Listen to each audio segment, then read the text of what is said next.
for this study session.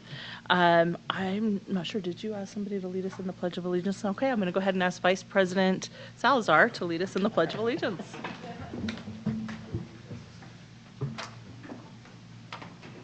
I pledge allegiance to the flag of the United States of America and to the republic for which it stands, one nation, under God, indivisible, with liberty and justice for all.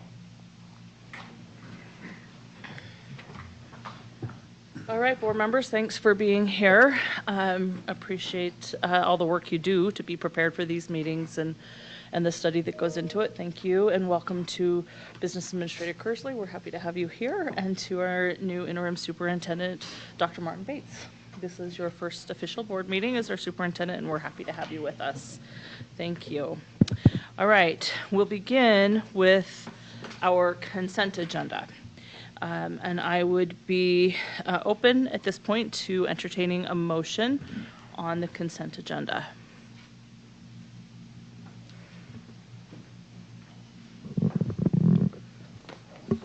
President Ford, I move that we accept the consent agenda with the item 1, purchasing report, 2, purchasing report Excel format, 3, recommendations for LE specific licenses, 4 and 5, case number 23019 and case number 23020, and 6, fall overnight trips. Thank you, Mohammed. You're welcome. Do I have a second to the motion? I'll second. Motion by Mohammed and a second by Jenny to adopt the consent agenda consisting of the items on the agenda as Mohammed stated. Do I have any discussion to the motion? Okay, seeing none, we'll go ahead and vote, beginning with Precinct 1 and Board Member Williams. Bryce Williams, yes. Jenny Sika, yes. Nate Salazar, yes. Mohammed, yes. Melissa Ford, yes. Chrissy Sweat, yes. Okay, thank you. That motion carries and the consent agenda is passed. Thank you. I should have mentioned earlier that Board Member Kennedy is joining us shortly, and she's not here yet, but she will be soon. We'll welcome her when she's able to be here. Thank you. We have 2 topics for study tonight, 2 very important, very meaty topics to study tonight, and if you read through those attachments, and I'm glad that they're attached, and thanks to the presenters for the work they put into those attachments. There's a lot of information we're going to be talking about tonight. And we'll start with topic 1, which is the student data review.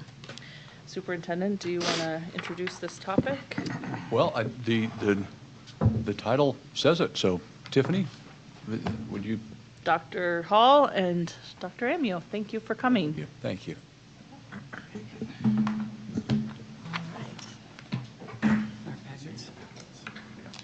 Okay, thank you.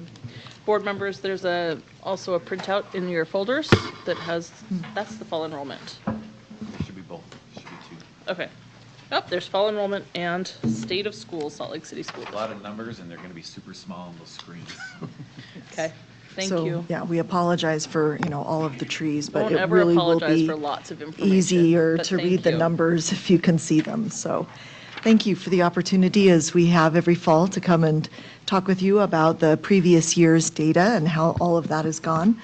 It's been a very exciting year. Our teachers have worked very hard, and I can't start this presentation without first recognizing the work that happens in every one of our schools and with every one of our school administrators and with the area directors and support that the district provides to them as well.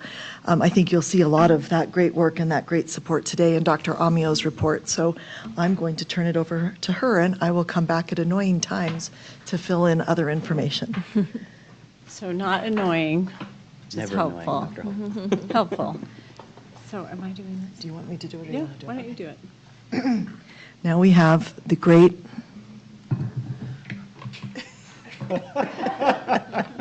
All right. Hey, that's why I wanted her to do it. I'm sorry, Dr. Bates, there's always a thing with Tiffany can't use a clicker correctly. I noted this last time, they tend to just point it at Sam Yes. and then Oh. expect him Then we to just, to yeah. take care of it, That's as pretty if much he what we were do. remote control. Okay. The part that's interesting about that, though, is that he responds. He does. I know. So he It's knows wonderful. All right, so we have a lot to talk about. We will try to be succinct. Certainly, if you have questions, ask them, and we'll answer those. There'll be some opportunities to reflect and to ask questions after certain periods of the time, which is what Tiffany was referring to in her annoying, I think it's kind of helpful. So the data review tonight will include our USBE school report cards that were released a couple of weeks ago. They were made public last week. And we'll just quickly review how those are calculated. And then we'll talk a little bit about how our department supports our schools and principals in the work that they do in setting goals and working with teachers. Of course, we'll visit the data associated with our board literacy goal, which is K-12, and then our fantastic board pathway indicators.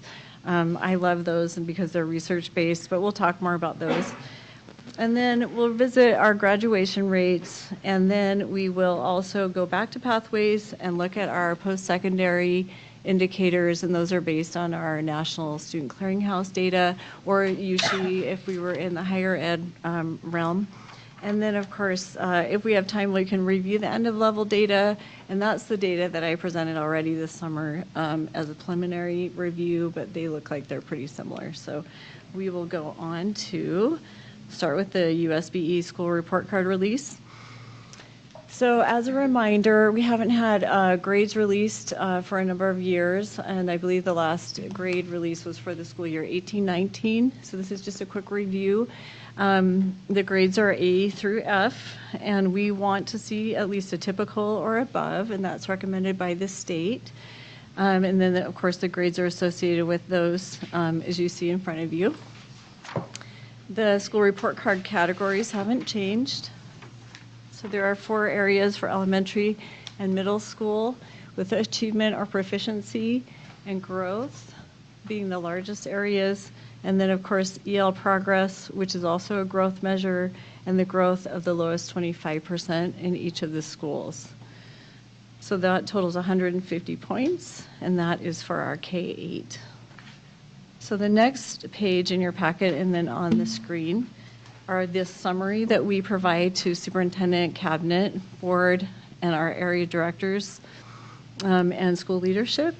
This is not a public document, it is internal, so that you can see how beautiful our growth was in 2022. As you know, we have one of our primary focus for indicators for school achievement is growth. And so if you will look at the growth column 2022, you can see that almost all of our elementary schools had at least commendable, but most with exemplary.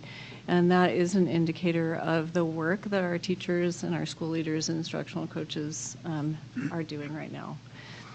You can see that most of our schools received at least a C, and those schools that did receive below as D, you'll see that they also had exemplary growth despite the lower grade. So we're really proud of those. It's okay. Our middle school grades, again, earning C or above. And then our growth, which is, again, the marker or indication of the work that our teachers and school leaders are doing, are exemplary with 1 commendable. And then moving to our high schools, they have the same categories and allocation of points for typical or above. They have an additional set of points, which of course are post-secondary readiness. And so in addition to those 4 categories noted for elementary and middle, post-secondary include our high school graduation, ACT, and advanced coursework enrollment. Moving to the summary for our district, you can also see that we have achieved a C or better in our high schools. All of our high schools had exemplary growth. And I'd like to just talk about Horizonte and CBTU There is no grade provided, and that would be due to less than 10 counts for all 3 sections of the tests. And so therefore, because of the accountability rules, they don't provide a grade. Okay? I have a question. I noticed in the attached document that Horizonte has an F next to that. So what happens is they do the first run of data, and they apply their algorithm, and because of those end counts, they still allocated points. Okay. But it was pointed out to them by people who will remain nameless that there was an accountability rule that applied to schools that had less than 10 in their categories for all 3. So they were able to go in and do a review across the state and then reallocate the no grade. Okay. So that's more equitable. Thank you. Christy has a question. Yeah. Dr. Amio, can you just, sorry for my clarity, when you're looking at the high school report cards, and it's the same way with the other, what's the points? Is it something that's 100 points in each of those categories? Can you just explain Yeah, what that means? of course. So that Okay. you have an idea of when you're looking at the percentage of that, what exactly does that mean? So when we look at the point allocation, It took us back to elementary, middle. where are we? Okay. So for proficiency then, what they would do is they would look at the percentage of students that were proficient, and then they would take the percentage of that, 56 points, for example. So if they had 80% proficiency, they would get 80% of the 56 points.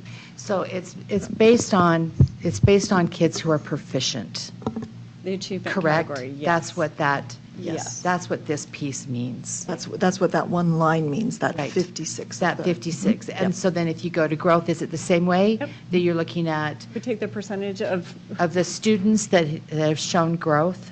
So the growth is based on student growth percentiles, and that is when we are comparing students that perform similarly to the next school year. So when we calculate SGP, we're actually wanting to know if a student hit their growth target. So if a student hit their growth target, they would be part of the percentage for growth. So in a school that has, say, 68% growth, Right. then we could say that 68% of those students hit their goal Hit the goal. based on their SGP. So in that case, 60% of the points, 56, would be allocated. Okay. And then, of course, that's 37% of the Okay. points. And so then the EL is English learners, Yes. correct? And that's based on the WIDA test. On the WIDA test? Yes, Okay. and the progress is also a growth calculation, and that's set by the state. Right. And there are points allocated, and that one's a little bit more complicated algorithm because it has to do with entry dates, how long they've been in the schools. In the schools, right? Yeah. Okay. So that one's a little more complicated. A little bit more complicated. All right, thank you. You're welcome. I'm sorry, please go ahead. Yeah, I just have a question. So when we say proficiency, is that like in a certain subject, or is it like? Yes, so that would be in the elementary schools on our RISE data, and then moving up into secondary on our ACT, and Utah Aspire Plus, and then into the ACT. And one of the things that is a very clear message, and I think all of our conversation around this over the last 2 years has really been on that progress of our English learners, because they are represented in all of these categories.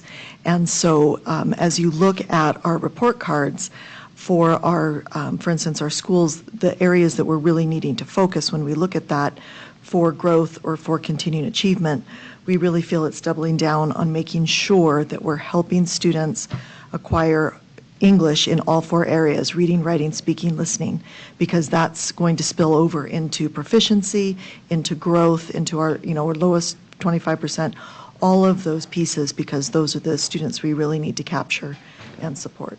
Thank you. And then, I'm sorry, Board Member Sweat, I know that there'll be another calculation on the high school one, which is, I've got too many clickers, that Dr. Amio will want to talk about with the greens. Okay. Any not questions greens. on this report card? Everyone okay? Okay. let's go on. Okay, or did you want to, so post-secondary readiness on this one is very similar to what we have in our pathway indicators. Oh, yes. As post-secondary readiness. So Yes. we'll talk about some more with what that looks like in terms of being ready for that then. But same thing, 75 points there. Okay. Thank you. Did you move the? No? Thank you. All right. So one of the things that we wanted to share with you all and just remind you of how we work with our principals and schools in sharing data, how they use the data, and then the resources we provide. We calculate internally our own SGP. We're a little bit more rigorous in that we include all of our students, not just full academic year students. So they had to have been enrolled for 40 days or more. And that makes it so that our SGP is a little bit more rigorous for our schools because we're accounting for our mobile students as well. So this next report, this is where we ask principals to begin the school year or early August. And this is, you all have seen the admin awards where we provide best performing schools with the big ribbons. That's what this is based on. Those awards are based on these best performing in these categories. So each principal beats down my door every single end of July, early August, and they want these reports.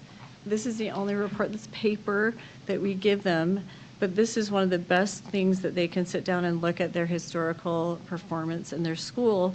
It's also a really good tool for our area directors to sit down with our principals that are new to our district so they can get a good feel of in general, how well our school is performing.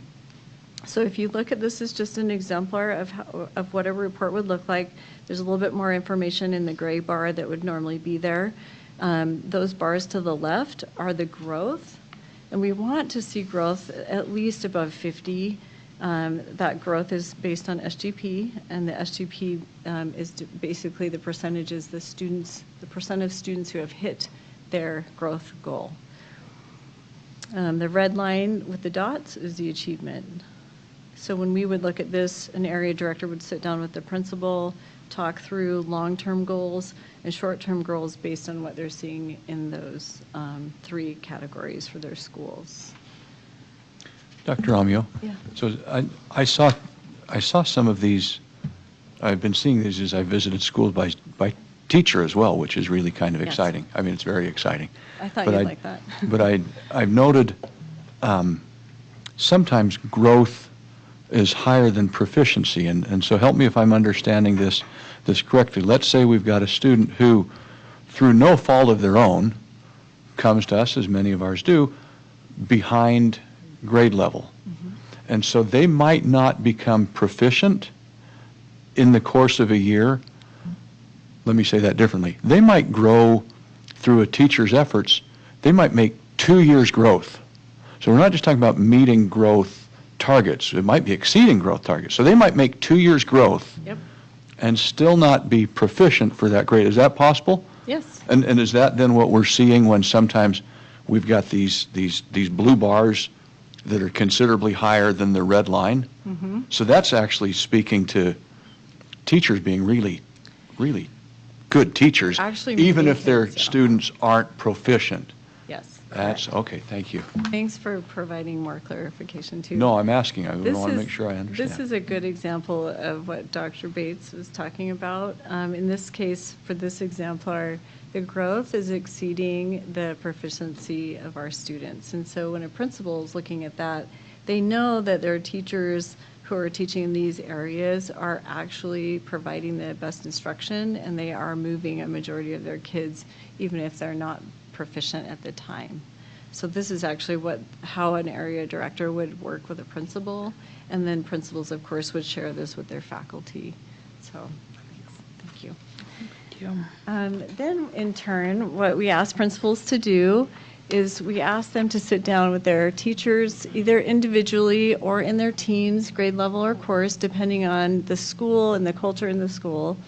And we ask them to review, this is a sample teacher report, with their teacher, their 5-year historical growth report. And on this report for teachers, it will have a little bit more information like years of service, if they're a new teacher, they've been in our district for a long time. It'll also indicate the schools that they've been teaching in, and then, of course, the grade levels. So this is a teacher sample report for a middle school teacher. And this is another example of what Superintendent was referring to, is we have high-achieving students, but the growth is actually less than the achievement levels. So if I were a principal working with this teacher, or if I were supporting a principal that was going to talk to this teacher, I would actually point that differential out and say that this is actually a group of students that are high performing and that you could actually extend and provide a little bit more for this group of students. So all of our students have room to grow regardless of their performance level. And that's why I provided this one as an exemplar also. So all of our teachers that teach core, this is K through 10th grade, would have access to this, and principals would sit down with them to set their goals. So once they do that, are you, okay, once they do that, the next piece that we recommend for our principals, and of course our area directors provide this support to them, is we have them go to our dashboard, and this is a dashboard that has a number of reports that are accessible by superintendent, cabinet, all of our directors, all principals, instructional coaches, and school counselors. And all of these reports have either been generated based on board goals or indicators, or based on data requests that we've received. So when we receive multiple data requests, we know that we need to meet the needs of the schools as they're changing and their data requests are changing. So these are not set reports that we say this is what you get. We actually receive information and then we create those reports based on the needs. So this is what the dashboard looks like. Tonight we're going to talk about, we're going to go through some pathway indicators. We'll look at board goal regarding their reading reports. Another piece of information that our principals use is perception data, and we all know that that's couched in research. We know that sometimes just looking at data, achievement data with demographics isn't enough, and that we actually do need to understand a little bit more qualitatively. So we'll actually, I'll show you a little snippet of our student perception data as well. All right. So I'm going to just talk a little bit about our board goal of literacy. We had two board goals that were set to us, one in literacy and one in SEL. And one of the tools that we adopted, and one of the things that the board felt very strongly about, is that we would look at this goal K-12. Many districts will stop looking at reading after the ACT test, but your direction to us was to look at that all the way through graduating senior year so that we could really see what students were doing. So we have two tools. We use our Acadience test. This is a state-driven test that is a screener to help us see where students are coming in their development of reading skills. And then we have a reading inventory that picks up in 4th grade and continues through 12th grade. And that one really helps us look at content level reading skills and whether or not students are being able to comprehend at a level that would allow them to access their grade level reading. So I'm going to start with looking at some of our early literacy. So this is Acadian's proficiency. And again, as Dr. Amio has just talked about, proficiency means that they are reaching the point where in the kindergarten, 1st, 2nd, or 3rd grade classroom, they would be at the level we would expect them to be. So one of the things that I think is really exciting about this data, as I look at this data, are some of the trends that we see. We know that we had a difficult year in 2020, so if you look at that year in the beginning or in the middle there, we didn't have end of year data for that.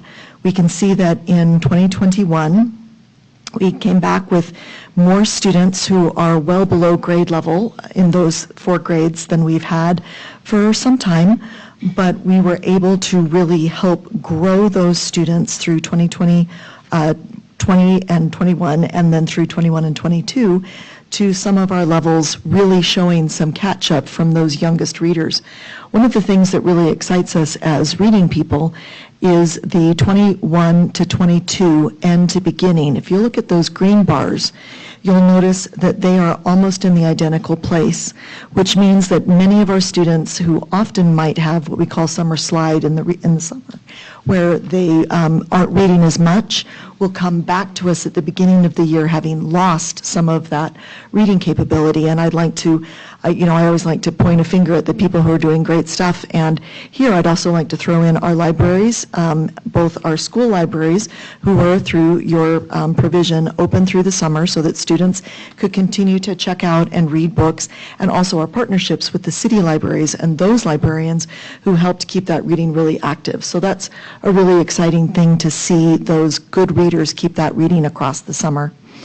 We also are seeing that continual decrease of the number of students who are well below throughout the year, through their beginning, middle, and end, as they work to develop proficiency.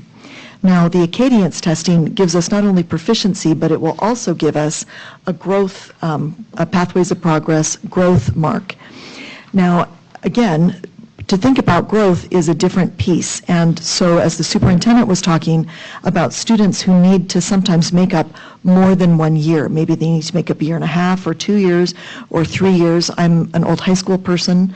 I would sometimes get 10th graders reading at a 3rd grade reading level. I mean, this is, sometimes the things that come into students' lives, that's where we find them. So these are middle and end, because the first test of the first assessment gives us just the baseline, and then we set that pathway with the middle of the year assessment and see where they've ended up at the end. And what we really want to see here is students in the blues, because that means that they're making above or well above typical growth. Typical growth would be about a year for a year. But if you are doing above or well above that, then we're seeing students who are able to grow more than a year in a year. So we have a teacher there who's moving the needle for their reading faster than a typical student or a typical teacher would be expected to do that. So we're really happy to see again, that progression of the number of students who are in those blues, because if a student is behind, if a student comes in to 3rd grade reading at a 2nd grade level, and they need to make up another 6 months of reading, just being in the green is not enough. We need to get those students into the blue. They need to make more than typical progress. So we're happy to see, as we've continued to do this, this was our last end of year. Last year we had some of our smallest percentages in a while in our reds and yellows, and increasing growth in green and the blues. So that is, I know that's not really very technical to say that it's in blue and green, but I like colors. Can I ask a question? Yes, go ahead, Christy, thank you. Thank you, Dr. Hall. I mean, I think that I'm such a visual learner, and so this really helps me. As you look at, the bottom half of the graph, what are some of the challenges that you're hearing from our schools in the K through 3 that is a possibility of either we need more resources, or is the program working? I mean, what are some of the things that you're hearing? That's a great question, and this is really an area where we're excited about the work that we're doing with the letters training. I've been going through the administrative letters training myself, and the science of reading over the last almost 30 years has changed, and it's been really interesting to hear teachers talk about practices that we've always thought were a good practice that now we're hearing is maybe not a good practice, like assigning a picture to a word. Like, here's a cow, here's the word cow, now you're going to learn the word cow. No, we need to learn the letters around the word cow. So this is really a sea change, I think, that we'll begin to see over the next 3 to 4 years, with really being able to push in with some updated literacy and teaching practices. It's another really good place where our reading specialists, as our academic coaches push in, are able to support that in finding materials, and then really being able to move towards individualizing that student experience in those reading groups. So all students should have on-level grade reading, So they will do that as a big group. But as teachers get more adept at bringing small groups together and being able to support specific reading needs for a small group, maybe this one is a group that needs help with blends. That sounds like I'm an elementary teacher, I'm not, but you might have to work on this one with how consonants group together, and maybe this one is just moving straight into comprehension. That specific ability to help students in the classroom is something that is really helping us be able to do that. We go from this big group to this little group, and it's the little group where we really start to see those gains. So what I'm hearing you say is that with the change of how the instruction is being delivered, Yes. is the change that you're hoping will address some of the challenges that we're seeing in our classrooms. Yes. But yet, we're not probably going to be seeing that growth of it, of maybe the letters training, for a couple of years. Well, we have one more factor that comes into that, which is this is our last year in our adopted curriculum. So it's also very possible that we'll have a new curriculum next year, or at least a new version of our curriculum. Of course, I can't speak to what that will look like. The committee will do that. But I think long-term, what we're seeing is in 3 to 4 to 5 years, we're going to continue to see growth, and I'm putting all of my faith in the expertise of our teachers to be able to move us through letters and really apply that as a methodology. And then as we get a curriculum that continues to become more research-based and more science-based in terms of how we teach that reading, and also being able to use individual things like our Lexia that really provide individual support to students, that will begin to make those really specific gains for kids. And especially, and we'll talk a little bit later about what we're doing with English language learners, because that's the other area we need to double down in. How, I keep saying that like I play cards, but I don't. But we really need to think about what is it that we're doing that's making sure that all of our students, because our multilanguage learner students are in, this data as well. And so if they're not yet reading on grade level or fluent in English in 2nd or 3rd grade, then that's that's a group of students that needs to make more than typical progress to catch up. So I just want to swing back to what you said from the very beginning, which was that this is a goal of ours. I mean, we all recognize that reading is the staple, that all kids need to read in order to be successful.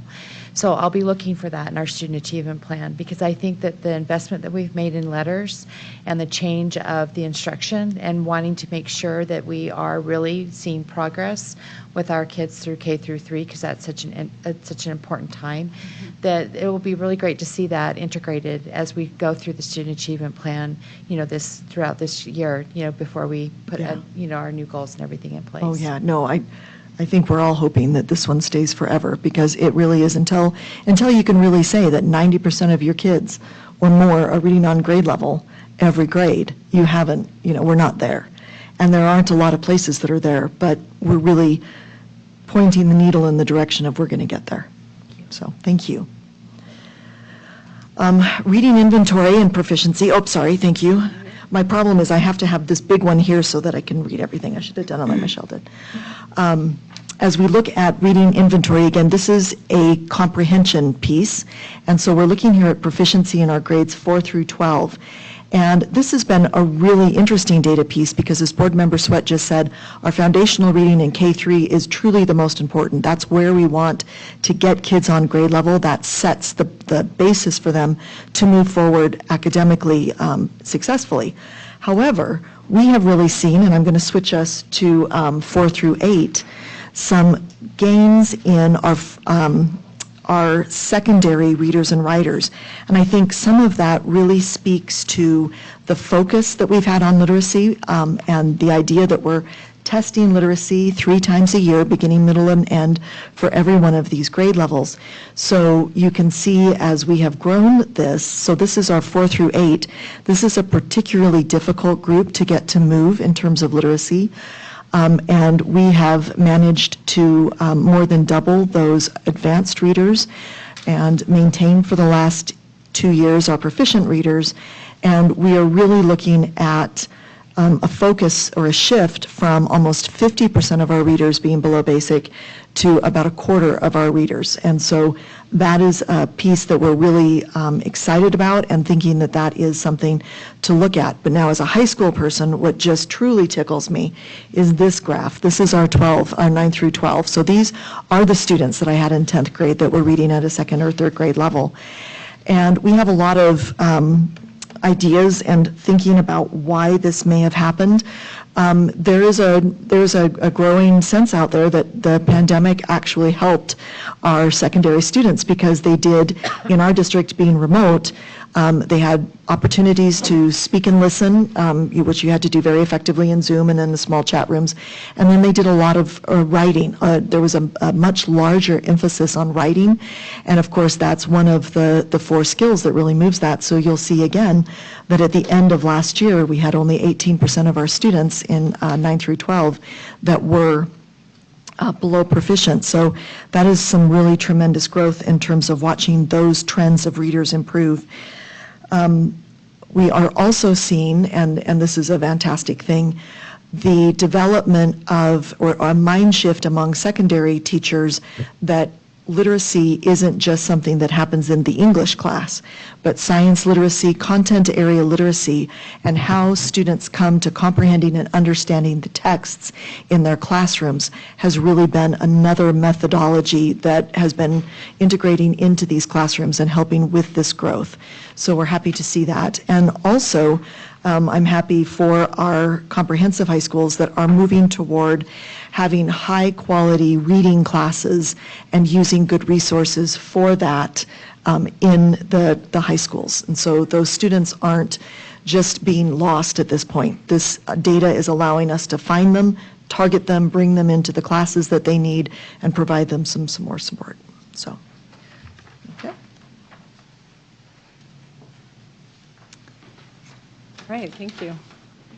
So these are your pathway indicators that we use to measure specific points along an educational pathway. They're research-based, and this is the next dashboard report that we ask our principals to go to as they are reviewing their data in a reflective way at the start of the school year. And then we actually ask them to review these with their faculty. There are 7 pathway indicators. Our principals only need to attend to those that apply to their grade levels. So elementary would look at 1, 2, and 3. Middle has 4, and then 5, 6 for high school. And then we are always very interested in the enrollment and completion in post-secondary, which is 7. So we will move into those after. Actually, I think you're going to talk about the protocols first. Yes, we would love to have you have an opportunity to talk about this data. So I have a little protocol sheet that's also in your folder. And of course, it has our norms. We talked about these norms our last meeting, so I won't go over them again, but just will remind you to think about them and be prepared to bring those thoughts into our discussion. But what we'd like to do, our objectives in 2.0, are to review this data around our pathway indicators, and then to think about the implications of that data and what next steps that might bring to us as we continue to think about how our strategic plan for student achievement will roll forward and what direction will come from you for us on that. So we're going to go first through the elementary data and then through the secondary data. So Dr. Amio will go through that and then we'll stand up. But as you're listening, you have 2 different colors of Post-its. And what we'd like you to do is our yellow Post-it is describing our data, what do we notice? So things that are just completely factual, no judgment, no wondering, but, you know, that was a big jump, or that was a big loss, or that was a hold even, or, you know, I don't like that color of the bar. Whatever that is that you're just noticing will go on yellow. And then if you have any wonderings as you interpret that data, you know, I wonder what this means for the content that we're using or the curriculum that we're adopting, or, you know, why does this group seem to do better than that group? Those wonderings will go on your pink Post-it. And then at the back of the room behind me, we'll have some posters and we'll have a chance to go back there and kind of put our Post-its on the board and have about a 4-minute discussion around each the elementary and the secondary pieces of that. And then we'll end with some final reflections about what some of those next steps might be. So just so if you, and if nothing strikes you, you don't have to put your names on your Post-its. That's between you and the Post-it. So, thank you. Are there any questions about, what questions can I answer for you about the protocol? You stay there for just a second. I will, maybe. Okay. All right, so we'll review most of the pathway indicators. We're going to start with 1C. 1A is the 3 and 4-year-old counts, and 1B is our kindergarten entry data. So we'll start with 1C. So 1C is the performance level of our kindergartners as they exit. You can see that our math has rebounded back to, well, beyond pre-pandemic. And then, of course, our ELA exit data for kindergarten, which is consistent with national data, is not quite there yet. So that is a focus for our lower grades and early literacy goals. One of the things that I'd like to do is explain how principals use these data and the dashboards. So each of these reports has an indicator, and it actually provides the indicator, but it also explains the graphics. There's an eye at the bottom of this graph, of this chart. Remember, this is a snapshot of an interactive dashboard that they typically use. There's an eye at the bottom in the gray box. If they would like to see end counts, they can actually click on those. It'll pop up a chart so they can see those in more detail in this aggregate. And then, of course, if they were to move the mouse over the top of those bars, it would give them more information about those data groups as well. And then to the right and at the top of these dashboards, they can filter through and choose different subgroups. The next thing we ask principals to do once they've gone into this report is we ask them to select their school, look at their aggregate data, and then you can't quite see it, but above the aggregate button, there is a subgroup analysis button, and that one provides the disaggregation that we provide all of our principals. So go ahead. So when they click on the subgroup analysis, this is standard for all of our reports that we provide to principals and to our directors, cabinet, and superintendent. We always provide the subgroups by race and ethnicity over time, low income, and then, of course, MLL and students with disabilities. Across the top, of course, are the race, and unfortunately, you can't see those at the top, the keys. In the bottom are our low-income MLL and students with disabilities. Those that say yes, those are our groups that are, for example, low income compared to those students in that same group in aggregate that are not low income. So there's a comparison for our principals to review within their own schools.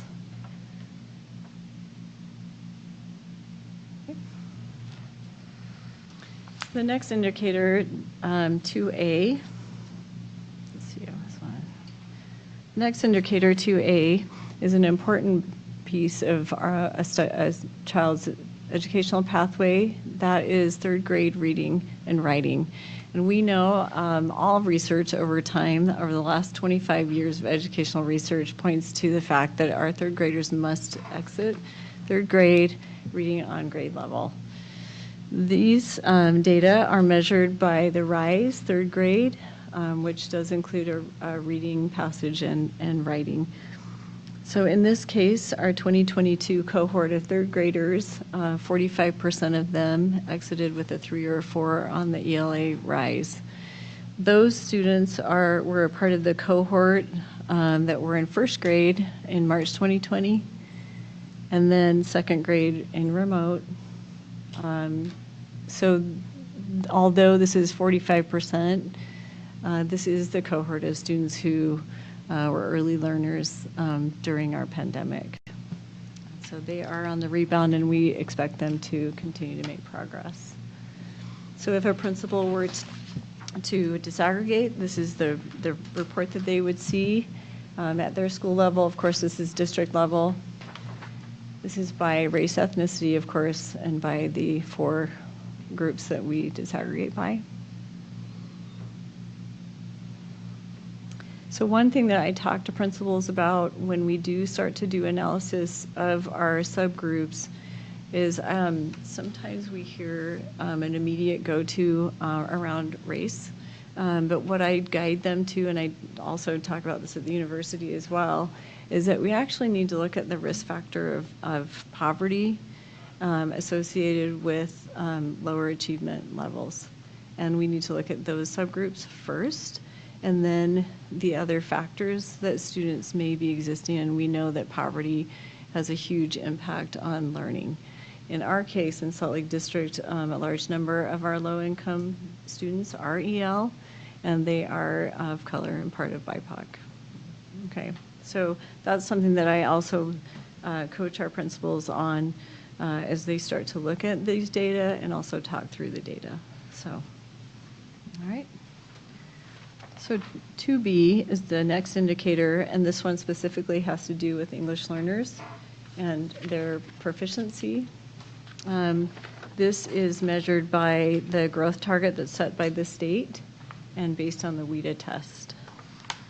And this is a growth target, so that this means in this case in 2022, we had 37% of our English learners met their growth target. So it is an increase before, prior to pre-pandemic levels. Okay, and then of course this is the disaggregation by our subgroups. And in this case, can you go back really quick? Maybe. Where did you go? 2B. One more. There we go. So in this case, there are some missing data, or it says 0%. What that means is if there is a missing bar, that means that we had N sizes less than 10, so we don't report it. The 0% there means that of that N size for that group, 0% met that indicator. So that's how you read those graphics. Okay, go ahead. All right, moving into 3A. These are exiting elementary. This is also a critical wellness check for our elementary students that are entering into secondary school. This indicator in this data set includes all of our fifth graders out of our Parkview, Riley, Mountain View, and Edison, and then all of our sixth graders that are exiting out of our other elementary schools. So this is a combination of some fifth graders and some sixth graders. Combined, our sixth graders at Glendale are not included in this subset. So the gray are those that met all three as they exited. In 2022, there were 26% of our students exiting elementary school that were proficient in all three areas on the rise. And then the blue, green, and yellow are the sub-tests.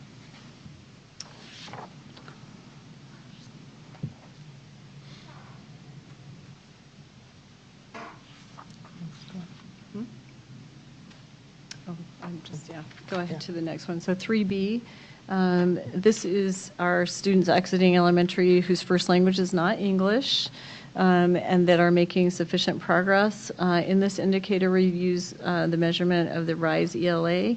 And then we also look at whether or not a student exited elementary school or exited EL status before they left elementary school. So this is cumulative in the green. That's the percent of students in each of those cohorts that had exited at some point during elementary school. And then those EL students proficient on RISE as they exited fifth or sixth grade. And then the gray, of course, is the combination of both, the percent that met both of those indicators. Okay. Now, at this point, we are going to take a moment to stop because, you know, we think we're looking at this. So if you grab your Post-its and join me at the back of the room, we're going to have an opportunity to just have a chance to talk a little bit about what you've seen and heard. And we'll just do this very quickly. I know that we are running short on time, but if we could just have a minute to stand, stretch, and talk, that would be great.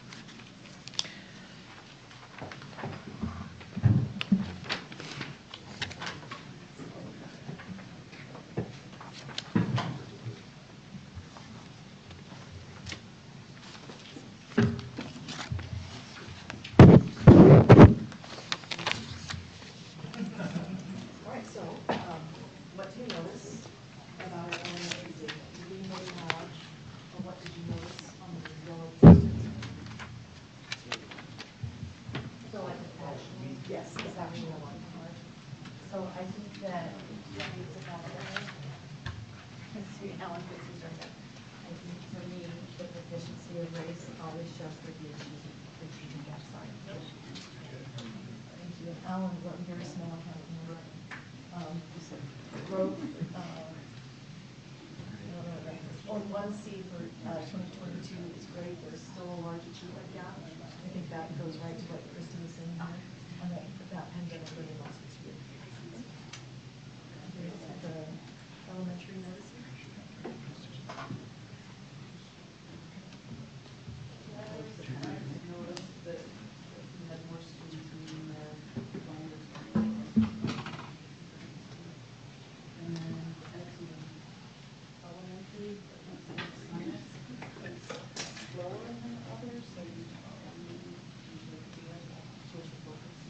That's such a great, because we know that that's one of the content areas that we're really pushing into to make sure that we all have access to it. Yes, and so you see that in our data. All right, what about some wonderings? Do you have any wonderings about this data, things that we are thinking about? Read it out loud. Yes. No, I can't read yours. Yeah. So 1C, why is the ELA proficiency lagging behind math? And also 1C, why is the Pacific Islander proficiency falling behind growth increases in almost all the other groups? It's definitely an opportunity gap. That's one that they're really focused on. I'm already, we'll get your print out. It's kind of in the middle for both elementary and secondary, but in relation to Dr. Daniel talked about some of the how do we close the gap in poverty to get closer to efficiency, I think is indicated. So mine's going to kind of go in the middle too. So I think that digging into what are the challenges for ELA, because I don't think that we're getting a clear picture of that. And then also, and this is always going to be a wondering, is if the state and district tests really are giving the snapshot that we really need to provide the resources to close those gaps that continue to be there. Yeah, I have wondered about it. Any other? Yeah, so this is a good point as well. So it's so sad to see like all the BIPOC performances way below what we wanted to do. Just for the biggest poverty, and so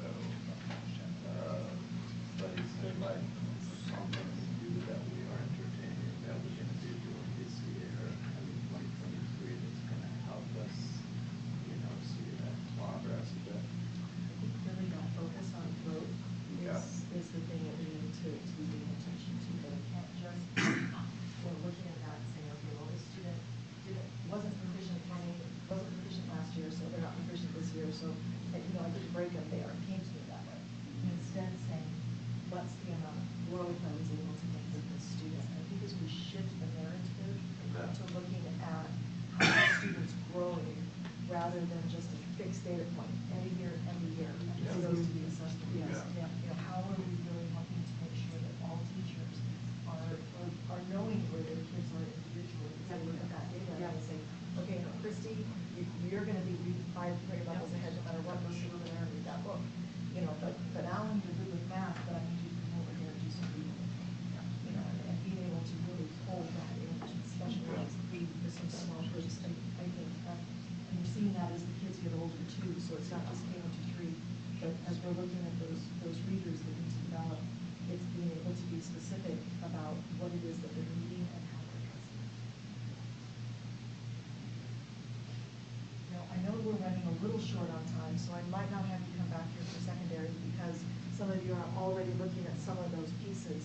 But if we didn't come back here for secondary, is there anything that would really, you would be extremely sad if you didn't say as part of this study group at superintendent? How many questions are you having? There's one thing that I feel like I really want to say, and it kind of blends into my feeling about the elementary right now, and then also is that you can see some progress that's happening, because I know that our class sizes are inflated, or that they don't really look the way that we have in the past. And so you can see this intense working with small groups. And as I look into the secondary, they don't get that advantage, with small groups. And it makes me extremely sad to think about it, something we're still not talking about, of how do we get those class sizes down, in our high schools, in order to really address some of the issues that are still going to be a part of these kids as they go through our K-12 system. And so for me, that is something that it weighs heavy on me. Let me make sure I understand what you just said. We are artificially subsidizing class size this year. Is that what you meant to say? And I'm just going to pull a number a little, perhaps to the tune of 40 FTE? 30 to 40 FTE. So really, given everything that adds in there, we're subsidizing the tune of maybe $4 million a year. At least that. And so to me, were we to want to maintain that, the commitment would be Huge. Yeah. It would be enormous, and I think that is a conversation that's going to be extremely hard as we go through Sam's report tonight, because it will reflect that. What are we going to, and Superintendent, you just hit it right on the head, what are we going to commit to, in the future? Because at sometimes we don't want to tie the hands of the board or a superintendent or a department. And yet I think that we can see some growth with these smaller classes that are happening in our elementaries. Although I agree with Mohammed, we're not seeing, in the BIPOC community the way that we want it to, and we sort of have conversations. But it weighs heavy on me on the secondary. And so it has to all be a part of that conversation. I know. No, Yeah. this conversation is, I'm sorry to mess anyway, because whatever your staffing ratio is, that's a staffing as though they were teaching every period. But when we have consultations, your staffing ratio, That's right. your staffing ratio in your class might be 1 to 28, but your class sizes are going to be 1 to 37 because of the way we do consultation. Because the way we do our. And nobody's talking about changing. No. Nobody's talking about Nobody's changing. talking about changing. No one's talking about changing, James. But in secondary, staffing ratio, which is what we were just talking about, and class size are two really different things. Two different things. And I agree. doing that math is. I agree. And I'll just, because I know our time is out, we still have some secondary to look at, but also it's an instructional piece. So I was in a classroom, a kindergarten classroom last week that had, I don't know, maybe, I bet you there were 28 or 30 kindergartners.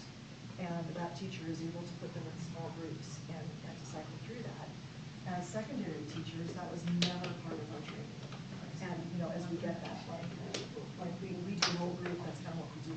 And so when we think about, how are we teaching and what are we doing? And so, for instance, we just adopted a new secondary curriculum that will enable us to say, here are some things at different reading levels. So let's look at this and do some more specific stuff.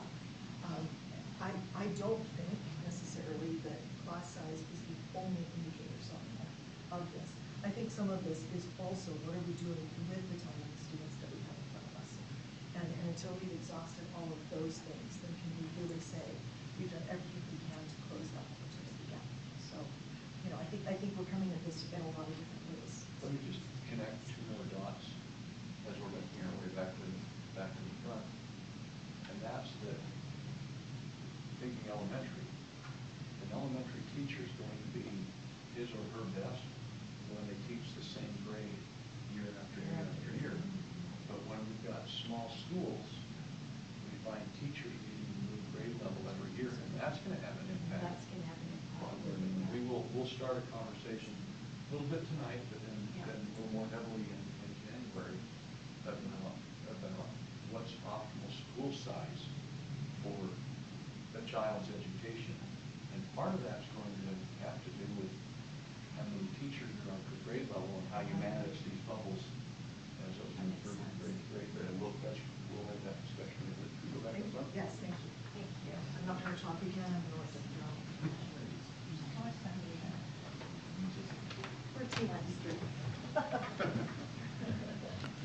Anytime I get to the table, I'm T-3. It's just what happens.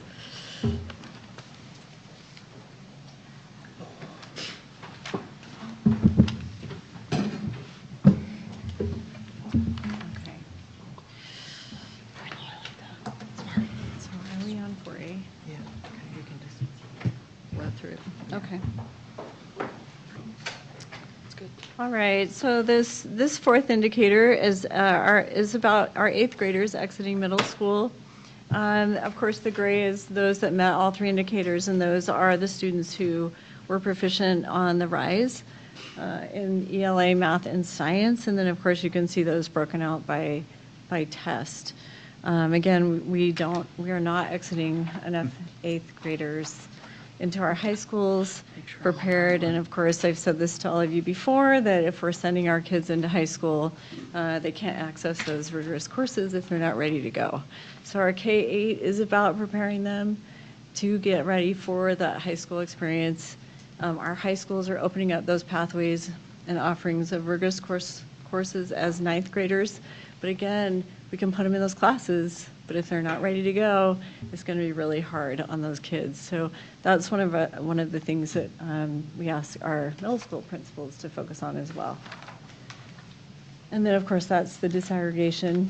You can see that our students that are in our subgroups are underperforming.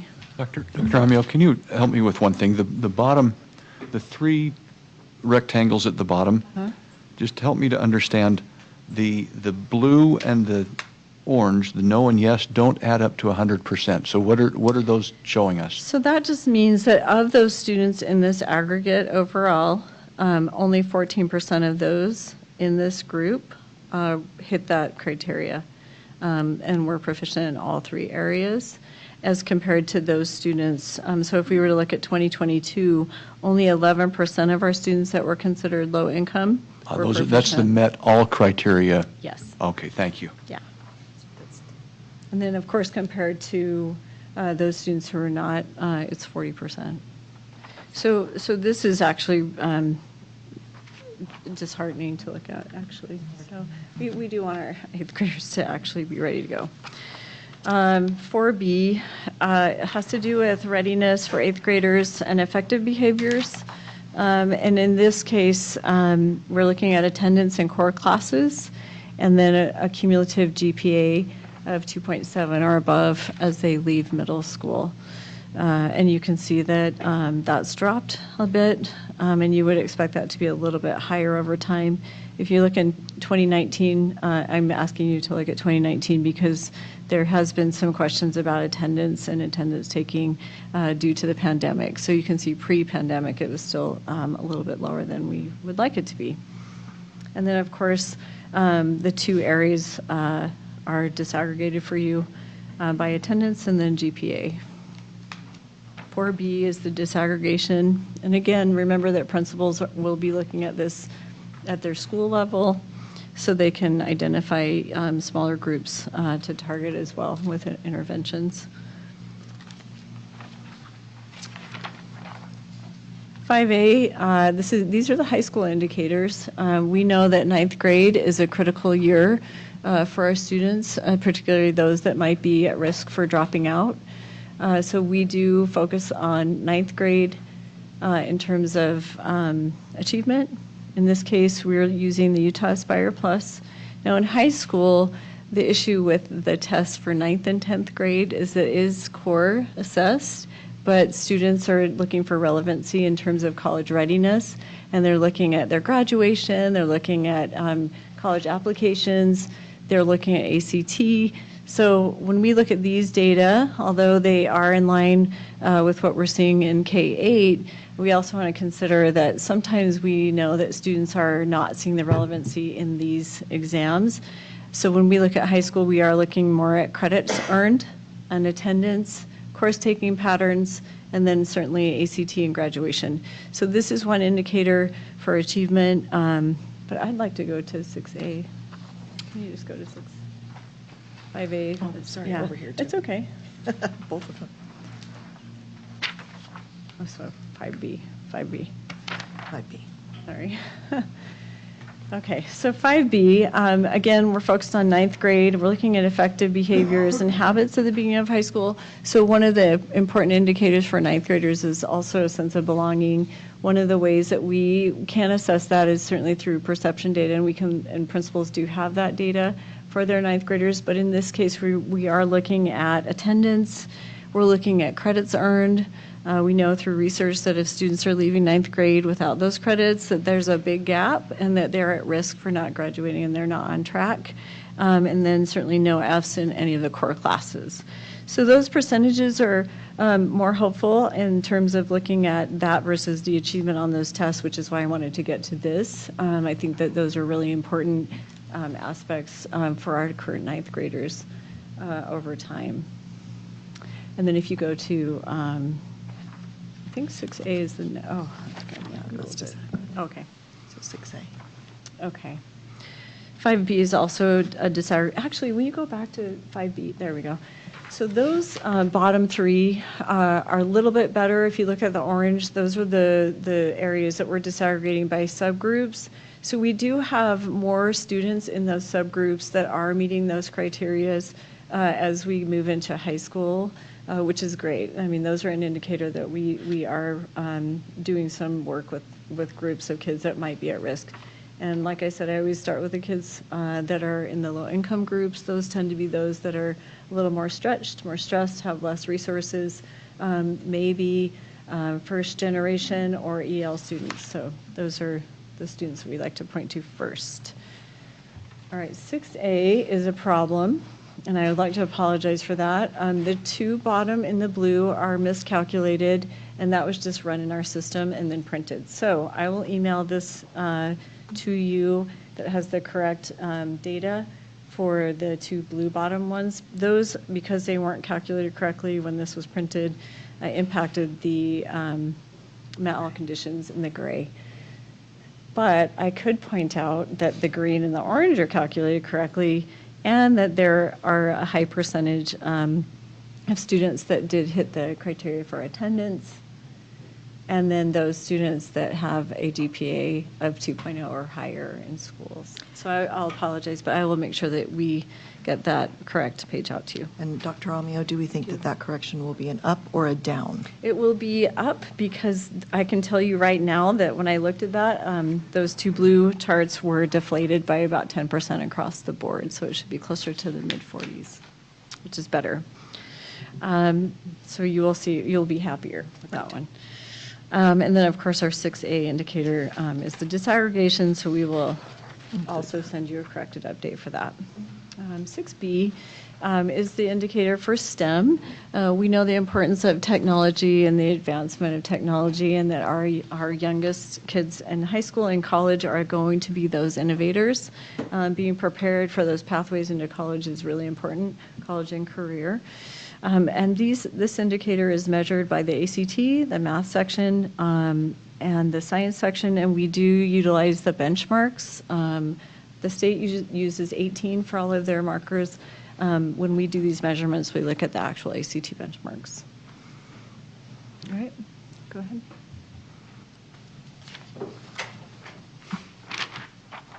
All right, we moved to 6C now.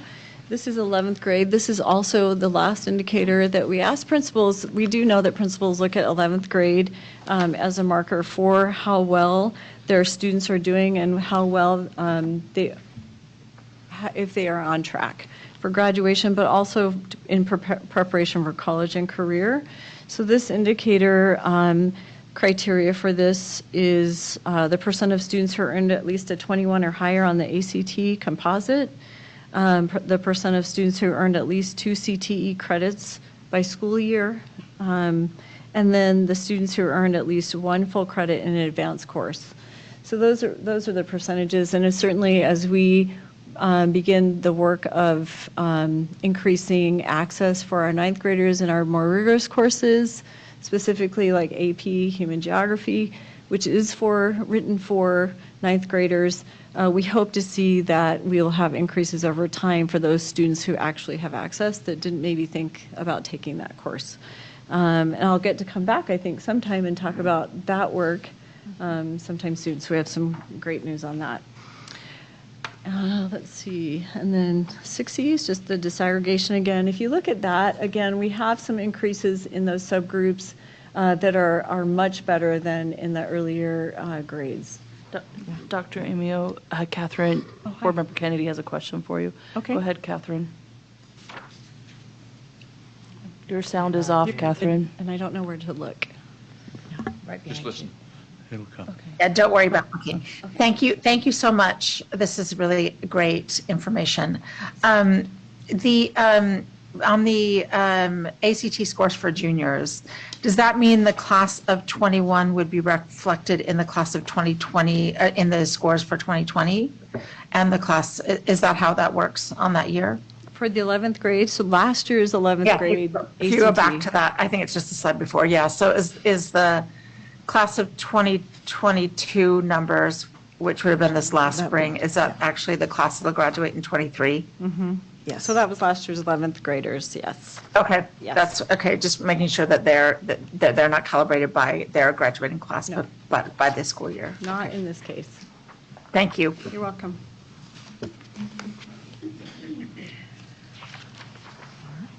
All right, so we're going to circle back to our secondary, or to Pathway Indicator 7.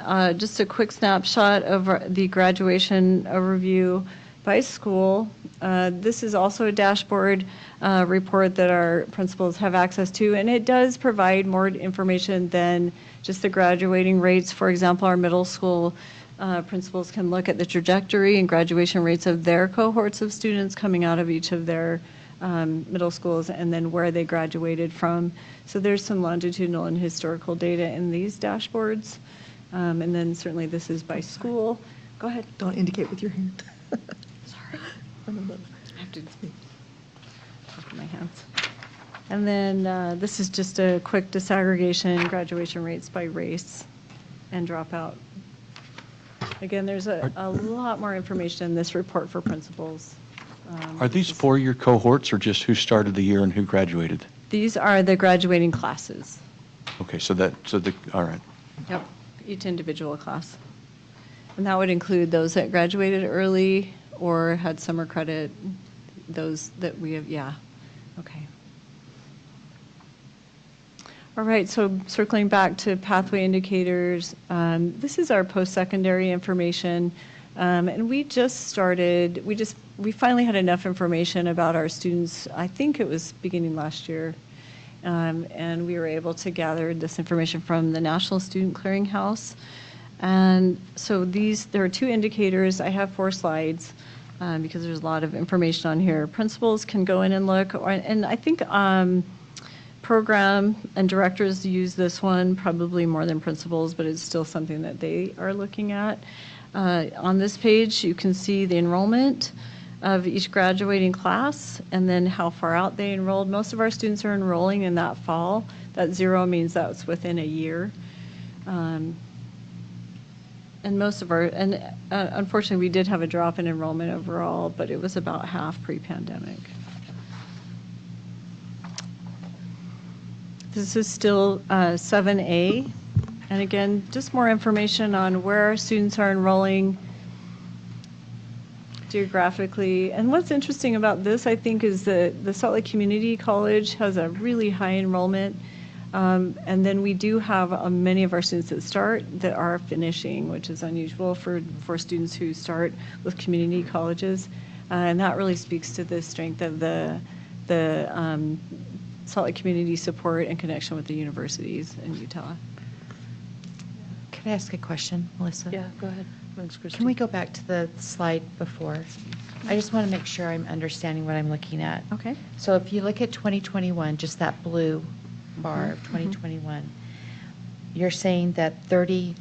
36% Yeah. of the graduating seniors went into some sort of post-secondary education. Yep. So that means that 60 whatever percent Yes. chose to do something else.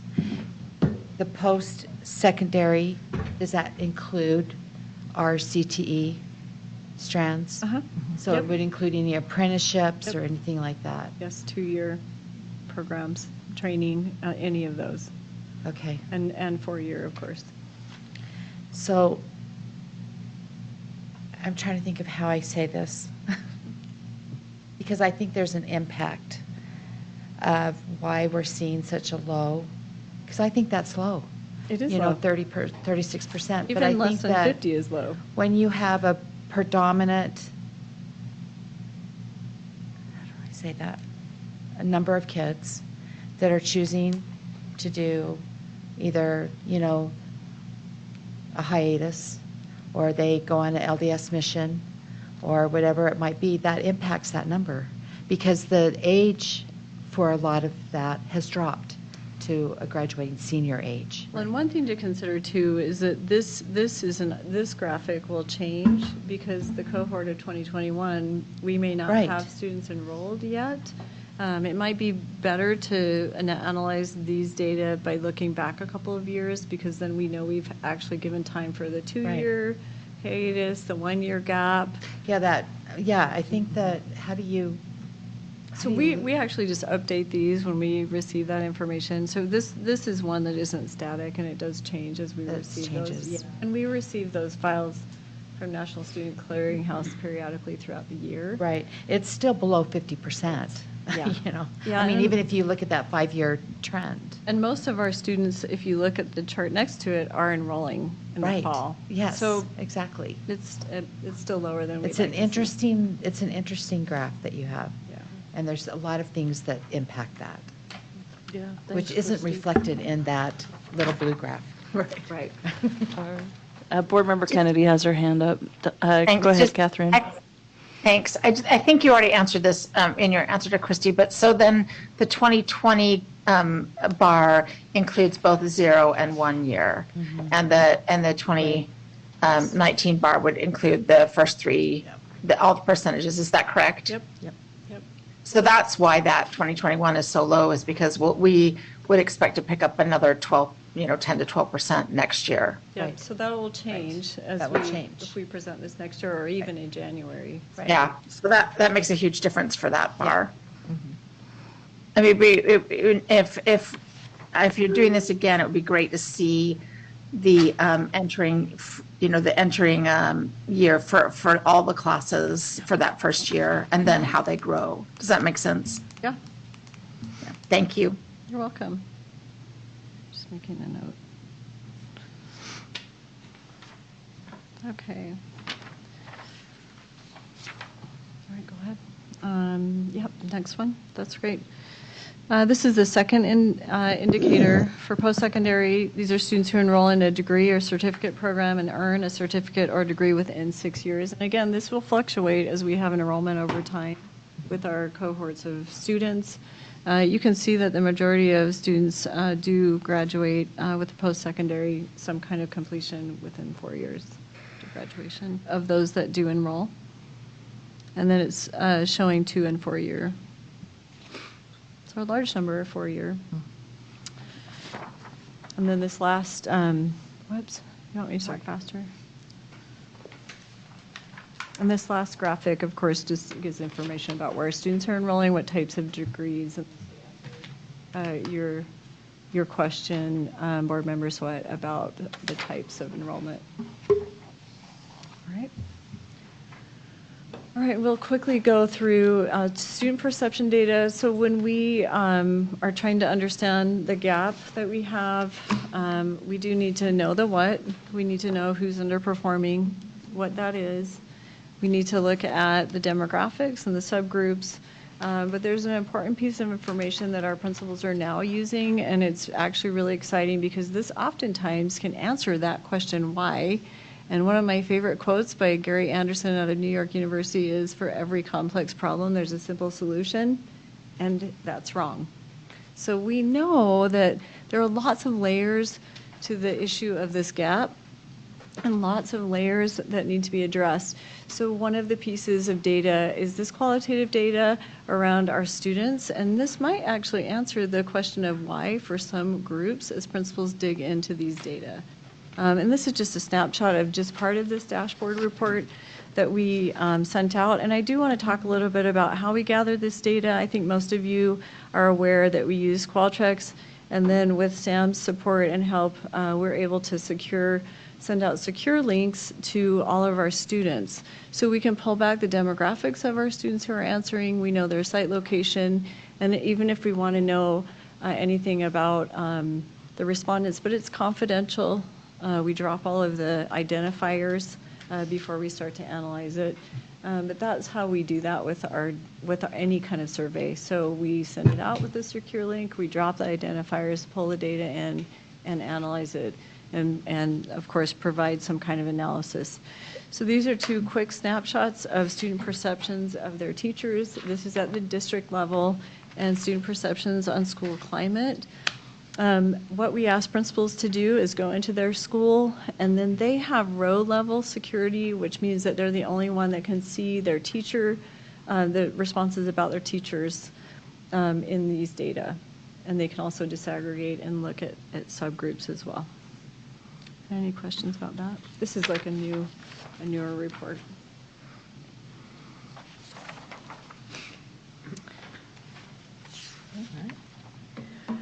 Well, the following slides are our end-of-level assessments that, as Dr. Amio said, we brought to you in June. So we just wanted to confirm with you that these are the final numbers, but unless there are any burning questions, we'll just leave that data with you. Can I just say something about the end of, just as a reminder, for our internal data, we include every single test that was taken. The state reports are maybe a little bit more inflated than our internal data because we include all of our students. The state, in fairness, includes only those that were there enrolled at a school full academic. So that would be, if that's a question that you ever have come up, that would be one. Okay. Thank you. Thank you. Okay, before you go, I just want to say thank you. This is a lot of information for us and important information for us to know. Thank you for the detail and the skill that you present it with. It's really impressive, and even more impressive, I think, is that the access that employees, principals, teachers have to this kind of data, because we know that behind every data point is a child. I did forget to mention one thing. Our teachers do have access to these data for just their classes and their students, so they can drill down to their students and see historical data, and then current data, and then any of their benchmark tests or anything like that. I forgot to mention that they have it in a different platform. It really is truly impressive. Thank you for the work that you do. You're welcome. Thanks. We're lucky to have Dr. Amio. Okay, as if that wasn't a lot of information, it was. Clearly, we're going to move to another topic with a lot of important information for us to understand and to study, and we'll invite Sam to come to the table for a study of our fall enrollment. Right, thank you. Have another packet in your folder with that information as well. All right. Thank you so much for allowing me to be here to talk about this. We'll have my assistant tech director over there, Ms. Kindle, to help me if I run into problems. So You just click that thing in her direction. I can. She'll run right up. Okay, we'll make sure this is working good. All right. So to begin with, I'd like to just clarify our major reporting periods that we have throughout the year. So we send enrollment data to USBE nightly, providing some system error. However, we have three major reporting periods. The first one is October 1, and that generally deals with our head count, right? That's what we use for official reporting throughout the year on demographics and anything. So even though we might have other points throughout the year, whenever we report off of the October 1 submission, okay? Then December 1, we have another reporting time frame that primarily focuses on special ed services.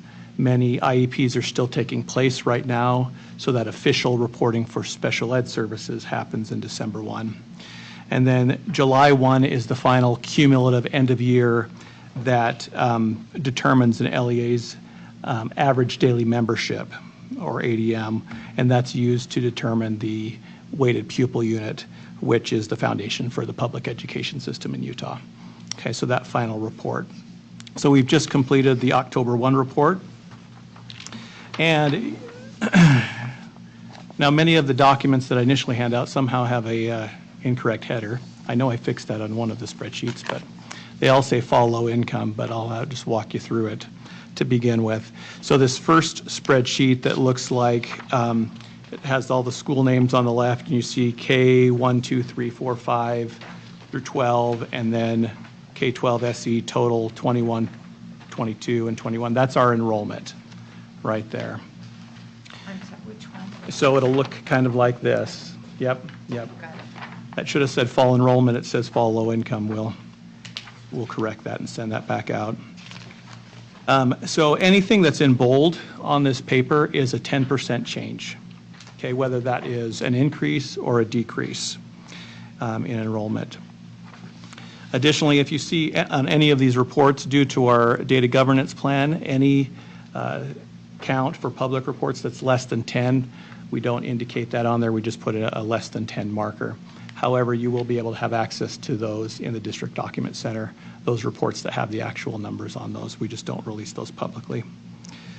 So as we evaluate that report, we look at, so this combines multiple LEAs. So we have Salt Lake District, District 36 in the state, and we have the Salt Lake Center for Science Education, which is District 4F, and then Open Classroom, which is District 8D, and Salt Lake School for the Performing Arts, which is District 7D. And the overall enrollment for Salt Lake District was 19,447. In 2021, it was 19,845. So that's a 2% decrease from the last year. Thank you. All right, and then you can look at Salt Lake Center for Science Education, 342, and then last year was 358 with a 4.5% decrease. And then Open Classroom, 286, with a 3.7 decrease from 297 the prior year. And Salt Lake School for the Performing Arts was 202. Previous year was enrollment was 208. And then you can look on that spreadsheet to see the different breakdowns over the year.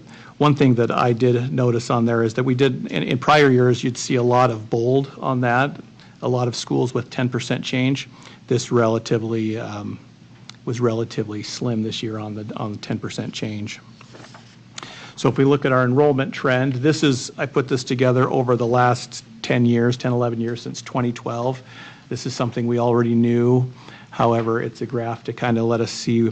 If we look back a little bit to 2012, we actually went up in 2013, 2014, and 2015 in our October 1 enrollment.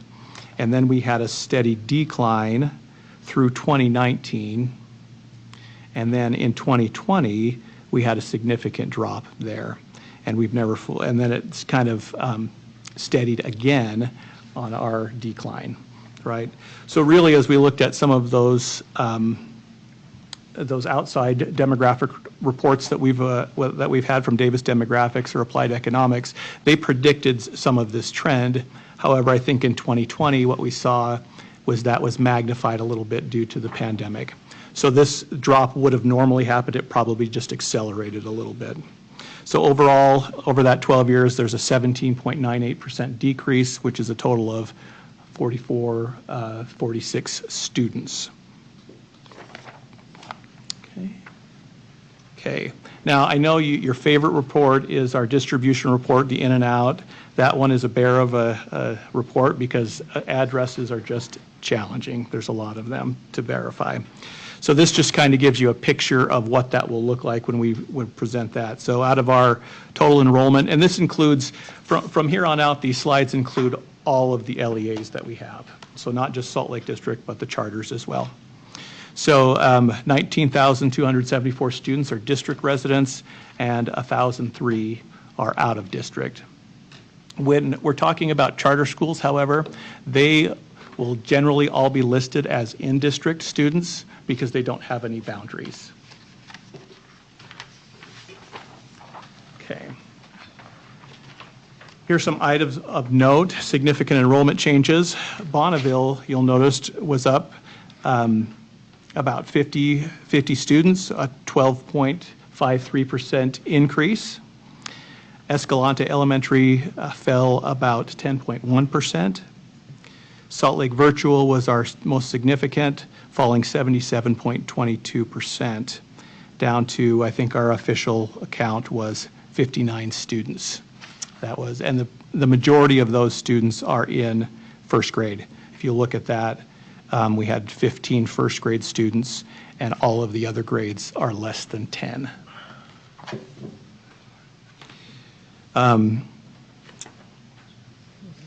Horizonte had a 13.79% decrease. Now that's really challenging because you can never really predict Horizonte in October. That will increase over the year, right? Other areas of note are in some of the ELP programs, and this could be the effect of some of our previous conversations about the ELP programs as we've studied those. But Clayton's ELP program was down 13%. Hillside's was down 20%, and West High's increased by 13%. So we'd have to look back at that a little bit and dig in. Was there any type of movement from program to program, school to site, or were some of the students not coded correctly in the system? We'd have to look deeper into that to see why that is. Okay. More significant enrollment changes.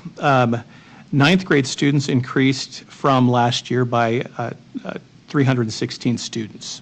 That's looking at our students who were eighth grade students last year who would have rolled over into ninth grade. We actually had a net increase from what we had last year. Where 12th grade students decreased by 105. So we had 105 more 11th grade students last year than we have 12th grade students this year. And 5th grade students decreased by about 85 from last year's 4th grade students. Every other grade level was pretty negligible, pretty reasonable in our standard mobile district like we have. Sam, can I ask a question? Go ahead, Chrissy. So to me, that's significant to see a decrease of 105 students from 11th to 12th grade. Is that something that you've seen as a trend? That really pops out to me. Yeah, I think we can, I haven't run the numbers, but based upon what I've seen, we do generally have a decrease from 11th to 12th grade. Okay. Some of that is included with like early graduates. Oh, that's right. Right, so we That would makes have some sense. of that. Whether that equates to 105 students, that would remain to be seen, but that is a factor. Okay, thank you. Thanks, Sam. All right. And this is my drop the mic moment for a minute. This is, we had to pull, so projections we ran. Now, average daily membership is different than head count, right? So October 1 focuses on head count, warm bodies in seats. That where when we project off of what our average enrollment is from the day that they're enrolled to the day that they leave. And so the overall enrollment that we had for Salt Lake District, head count for October 1 was 20,277, including all LEAs. However, our average membership in that same window was 20,164. In spring, we projected 20,166. So 2 student difference. Obi-Wan Kenobi. That's right. I can retire now. We got to. It's taken me this long to get there, but. So you can see that there is a report in here as well that says October, hopefully you got this today in your packet, October 1, 2022, ADM versus projection comparison. And you can see overall that there are schools that are off, right? Whether it's by 30 students or more. But there's some that are high and some that are low, but all that levels out as an overall district projected average daily membership. So when we're looking at staffing and some of those district-wide, we're right on target.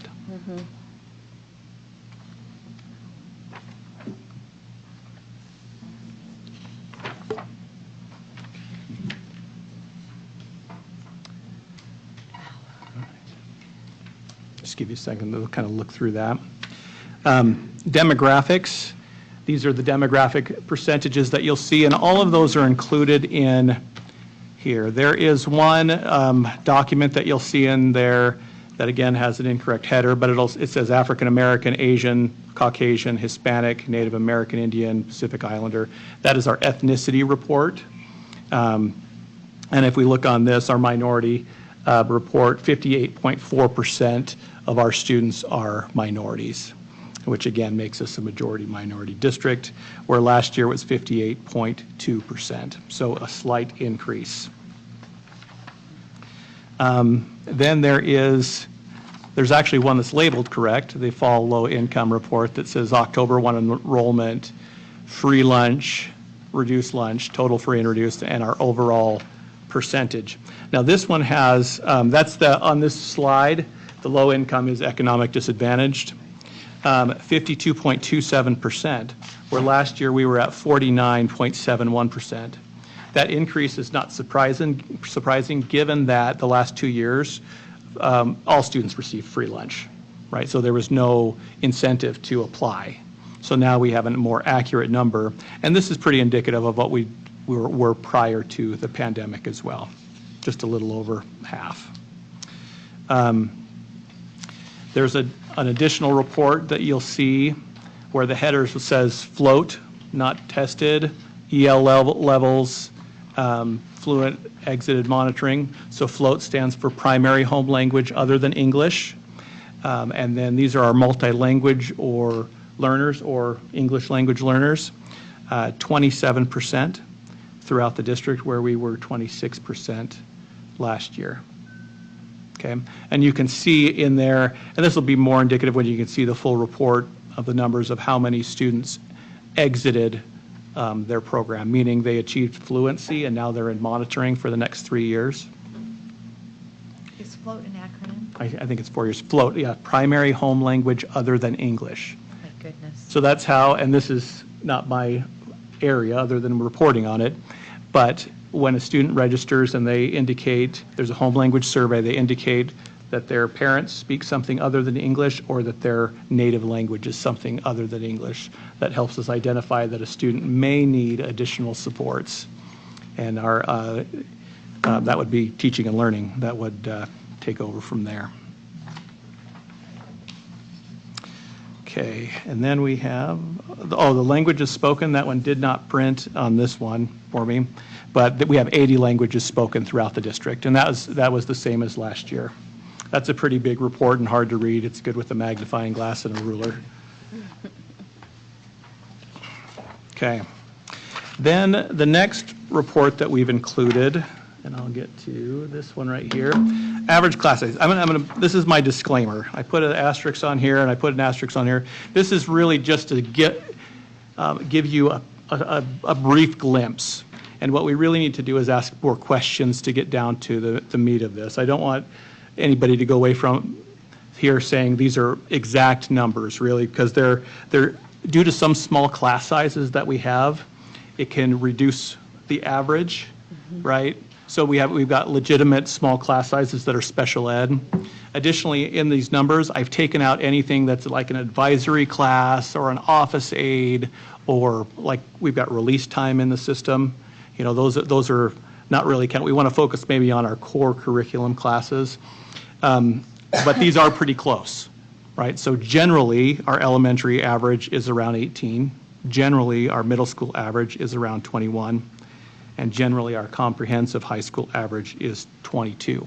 That did not include innovations or Horizonte or whatever, those just our comprehensive, because those other ones are a little bit harder to manage as far as including that in an average. Mm-hmm. So if you look through that, you can see each school's average class size. If you look down to like Hillside and Clayton ELP programs, I put an asterisk on there because those students, the 8 and the 6, 8 from Clayton and Hillside had 6, those would generally be included in other classes. While there are some specific ELP classes, they would have 20 students in the class, and on average, 6 or 8 of those would be ELP students. Okay, if you're looking, that's a kind of a way to look at that. And the same would be with West High's ELP program as well.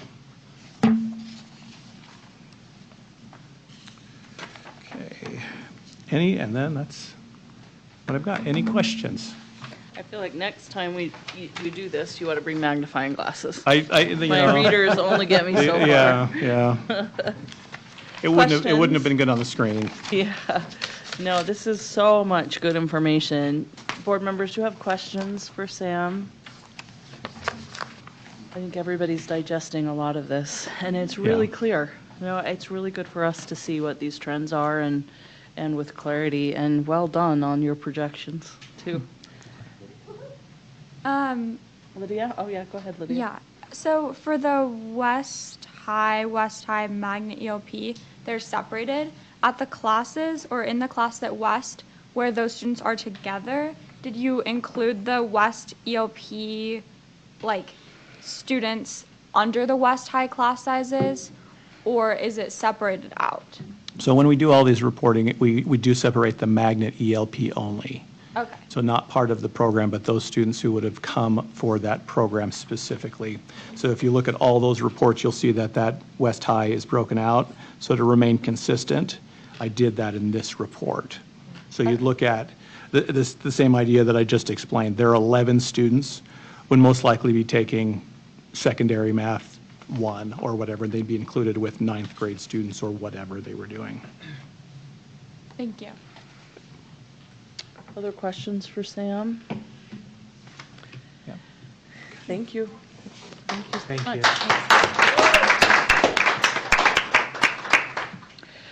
All right, Superintendent, do you have a report for us? Just a couple of thoughts. I've visited with a lot of the district office staff, and I've been visiting schools the last little bit. We have such great people here, and I'm just really pleased with that. We just saw, and Dr. Amio, I've talked with principals. She knows this stuff, right? I'm trying to cross-reference which one goes where. It's in the top of her head. And when people call and they have a question or they want to know something, we've got people that they can call and they know the answers and they know where to point. And having a district office that lives to serve and support the schools is really, I think, everybody's goal. And I'm just so pleased to get to know people who are committed to that. A second thought, as I look at the weather app, there's a 30-some-odd% chance of snow on Monday, and Paul Schulte and I have had a conversation about this, just board members and others. Be aware, I'm really conscious, and we looked at this today. There are a whole lot of kids. There are thousands and thousands of kids in the Salt Lake City School District that if school is not open, they're not going to eat that day. And so our real, I have a lot of confidence in parents that if it's too dangerous to get out of their cul-de-sac or down the hill or whatever to get them to school on a day when there's a lot of snow, exercise your options. If you've got options, exercise them. But if you're a child and you don't have options and we can get our buildings open, it'll be open for you to come to. And so to the question of closing school, it doesn't mean I don't like employees. I'm going to come to work too. But at the top of my list are these kids that if school's not open, they're not going to eat that day. And so we're going to just be expecting in January, February, when we have a lot of snow and schools are still open, that you might get a call or 30 or 40. But that's really what we're thinking. And we want kids to be taken care of.